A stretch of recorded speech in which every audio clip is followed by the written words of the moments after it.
Aloha again, my name is Travis Berger, and today I will be detailing my most recent paper, Revised Radii of Kepler's Stars and Planets using Gaia Data Release 2, which has been accepted for publication in AppJ. I completed this work with the help of co-authors Daniel Huber, Eric Gaidos, and Jennifer Van Saters. Prior to Gaia Data Release 2, the distances to the vast majority of stars within the NASA Kepler field were either unknown or poorly determined. This lack of distance information severely limited our ability to constrain the absolute magnitudes, and hence luminosities and radii, of these Kepler stars to precisions much better than 30 to 40% fractional uncertainties. Only a small subset, a few thousand out of about 200,000, of Kepler stars had more precise radius constraints from astroseismology and spectroscopy.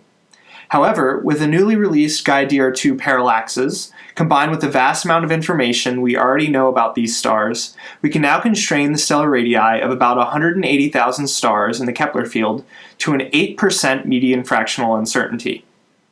To compute the updated stellar radii, we utilized IsoClassify, combined with Gaia DR2 parallaxes, the Kepler Stellar Properties Catalog, 2-mass K-band photometry, the Green et al. 2018 reddening map, and the MIST C3K bolometric correction grid to solve the Stefan Boltzmann law. We plot our HR diagram displaying the density of stars at different radii and effective temperatures here. Naturally, the highest density of stars occur around solar effective temperature and radius. We can see a clear main sequence, about 67% of the stars, following up from the M-dwarfs all the way to F-type stars, although the density decreases as we go to hotter effective temperatures.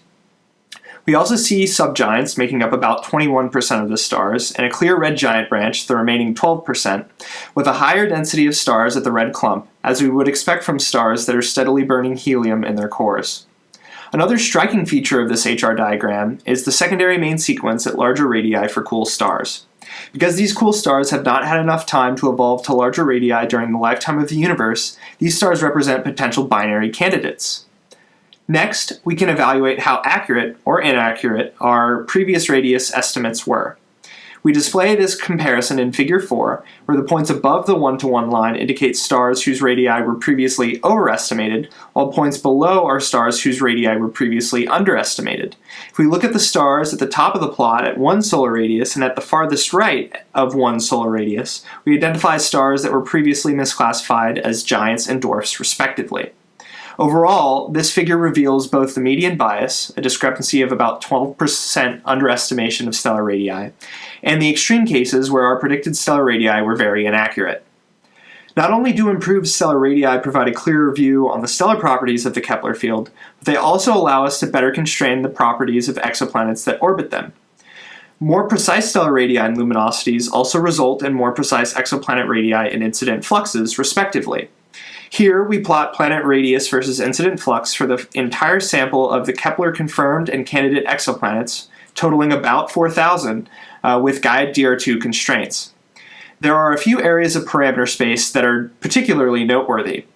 Number 1, the marginalized planet radius gap occurs at 1.94 plus or minus 0.09 Earth radii, in agreement with previous estimates for the gap.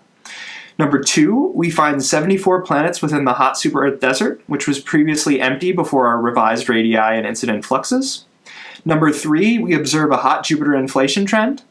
Number 4, we identify 34 confirmed and 109 planet candidates in the habitable zone, prime for follow-up. And finally, we find a few cool, inflated Jupiters, which could indicate potentially young planets. Ultimately, we demonstrate the synergy between Gaia DR2 parallaxes and the vast amount of information we already know about Kepler stars for the precise determination of their properties and the exoplanets that they host.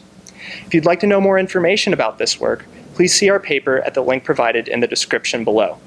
Mahalo.